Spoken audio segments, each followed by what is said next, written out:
Fear is a liar. If you are someone and you have dealt with anxiety, if you are someone who dealt with fear, I want to say something to you really fast. That fear is not from God, and God does not want you to live in that fear.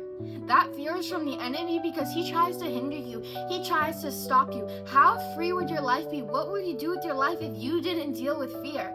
The enemy realizes that you are unstoppable when you say no to fear, when you realize that peace is your portion.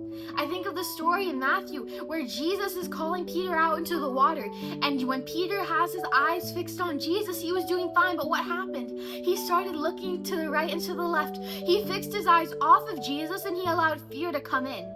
And that is the same exact way for you in your life. Sure, Jesus probably isn't asking you to walk on water, but maybe he's asking you to reach out and go minister to that person. Maybe he's calling you into public speaking. Maybe he's calling you to do things that you feel like fear just grips your heart every single time you try to. The enemy realizes that if you fix your eyes off of Jesus for just a few moments, that he could fill you with fear, and that could hinder you and potentially stop you from what the Lord is trying to do through you.